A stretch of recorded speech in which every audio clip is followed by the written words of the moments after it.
Hello there guys, what is going on? SonOfChelsea back here again for a Q&A. I asked you guys on my YouTube community page and also Twitter to send in some CFC related questions. I've got some really good ones. Apologies I can't get to all of them today. Some of them kind of around the same topic, Lukaku attacking issues, so I only picked out one or two regarding that kind of topic. But I want to get into the questions, want to answer them, have a good discussion today. Hope you guys do enjoy the video. Make sure you're hitting that like button, subscribe button and the notification bell so you don't miss any of the uploads on the channel. Returning to regular uploads on the channel this week with the Malmo review. Looking forward to that Norwich game, news, and of course a Norwich review on the weekend as well. But let's get into your questions. Firstly here from Tishwan, who asks, is there some kind of special training regime put in place to ensure that Christian Pulisic injury woes do not persist? We all love post-lockdown Pulisic, but we need the man all season as well. We do. He's missed 10 games already, which is just absolutely ridiculous when you think back to the opening game of the season where he played, started and scored, and you felt this could be a real good start for Pulisic for his season. The amount of competition in those attacking areas, he couldn't really, in terms of, it was an amazing performance against Crystal Palace, was it? But I felt that the goal was absolutely going to help him. He got that, it wasn't even an injury, he got COVID, didn't he? So he missed the next two games basically, and then got an injury, the ankle injury that's kept him out until now, still keeping him out, I think on international duty in September with the US. In terms of a special training regime, I mean, in terms of being a fitness expert or being a physio, that's not me.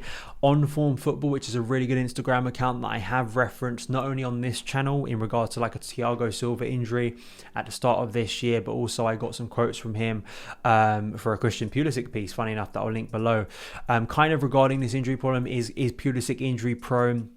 Which kind of, I know for a lot of people, they roll their eyes and say that's a silly question, but kind of, is it down to a player being injury prone, or does he just have bad luck in terms of impact injuries? I feel there's a sense of looking at Eden Hazard a bit here and how Eden bulked up and kind of protected himself and was able to have that durability for all the bad treatment he got. Pulisic, the type of player he is, the way he dribbles with the ball, his physique, how dangerous he is. The Premier League, it's going to be like that. He's going to get rough treatment, and unfortunately, Premier League referees, the level of officiating doesn't really protect these players as much as I would like them to. You see Jack Grealish, but Grealish and Hazard, players of that ability, they almost enjoy getting fouled. And I think that Pulisic, if he's going to get back to his best levels, I think maybe bulking up a bit. That's kind of my, I guess, more ignorant way of describing things or trying to give you an answer. As I say, I'm not an expert on it. I think for Pulisic, it's just about getting back on the pitch, because at the moment you just can't trust him. You can't trust his body to sustain a season of Premier League football. He's already missed 10 games and we're not even in November, and that's really concerning for the future of his Chelsea career. So the major doubts around his future at the moment. Diamond asked, do you trust the Chad supercomputer that predicted Chelsea to only concede one more goal to the end of the season and win the title 10 points clear?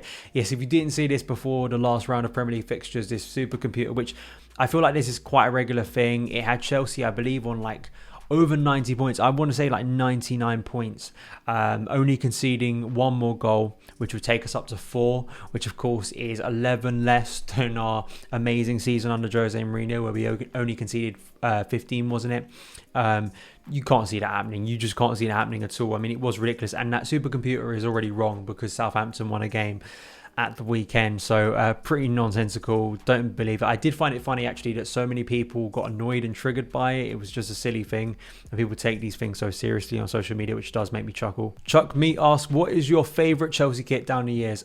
Favourite home kit by far and away is the 04-05 home shirt. It is the best Chelsea kit. No debate here. I just love the classy and classic and kind of clean style of it. I'm not a fan. I think I've said this on the channel. I'm not a fan of the current home shirt. I just don't know what it's doing.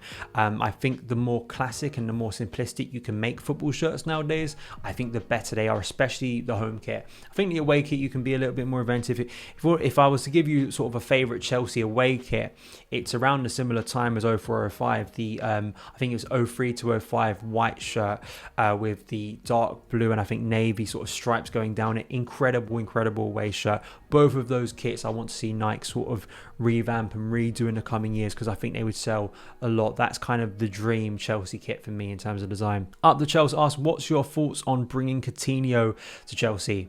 Shouldn't happen. Bad transfer. I don't think it's going to happen at all. Chris O'Flynn from Twitter asks, what do you think about Ruben playing in that deeper role he played versus Brentford long term? And do you think it would work in a back four, or does it rely on a protection of the current system?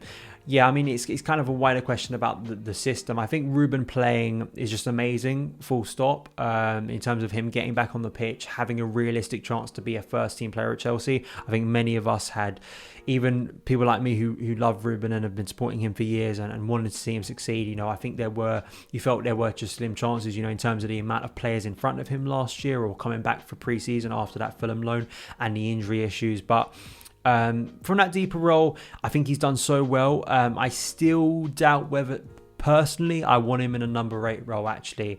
I still think at that 6 role, you still at times are limiting what he can do. I think he's kind of forced his way into the positions he likes to get into. You saw it against Brentford, going from that deeper position and driving forward.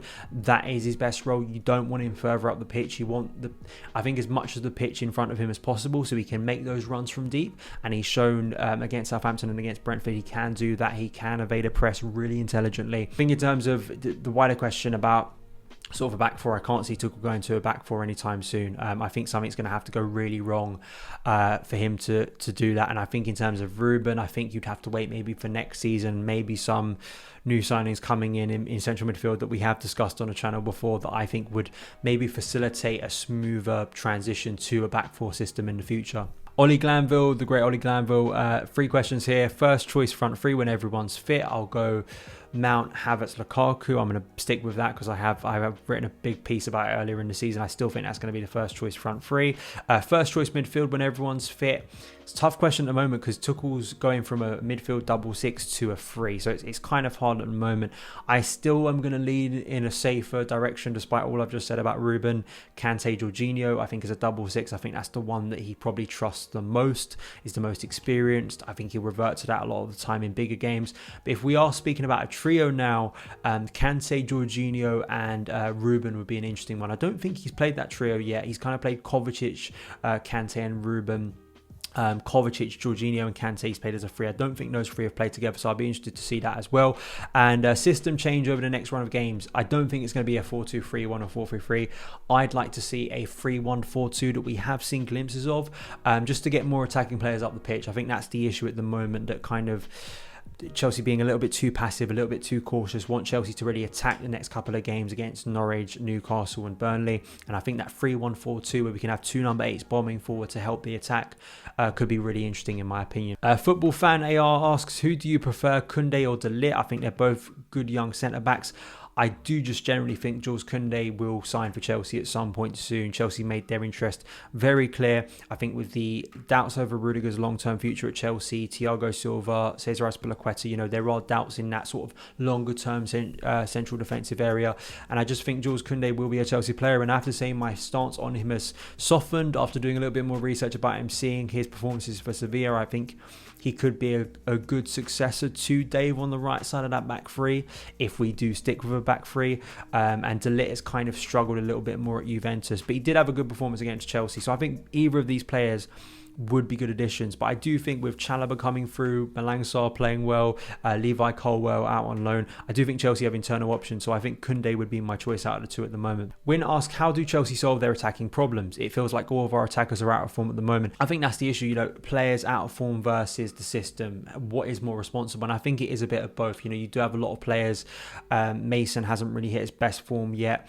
Hakim Ziyech, despite a good pre-season, has really struggled. His performances competitively, other than the first half of that Super Cup, have been pretty dire, you have to say. I mean, Ziyech really has been out of form when he's got the opportunity. Kai, post the international break in September, really hasn't been hitting any sort of form. Timo's been a little bit better. Callum, I think, just deserves more opportunities, and Pulisic is always injured. So it's kind of difficult. As I've said, I think that we need to be playing the ball more into Lukaku. I think that's my big thing. At the moment, we're playing the ball around Lukaku too much. I think we've got to get more passes towards Lukaku in more inventive ways, whether that's using the width of our wing backs, which are a massive part of the way we build up play under Thomas Tuchel, in the way we defend and attack. I think, rather than just those straight passes, which I think defences have caught on to in terms of seeing how Chelsea quickly and easily got the ball to Lukaku to his feet against Arsenal and Aston Villa. Teams are smart. There's smart coaches we've come up against who have nullified that and tried to put a body in between those areas, those central areas, to block the pathway to Lukaku. I still think there have been opportunities, as I said in my Brentford review, where Chelsea could have played the ball faster. That needs to happen. We need to be playing the ball faster. If you watched our performance, especially the first half against Southampton, we were doing that. We were playing the ball one touch football at times, really getting the ball forward, really stretching the play, getting bodies into the box. So it's not like Chelsea haven't shown it at all this season. I think it's just showing it over a more consistent period. And I think Lukaku is the key. If we can get him working a lot better, Chelsea will become a threatening team. Just on instinct, I want to see Callum play a lot more in his favoured role.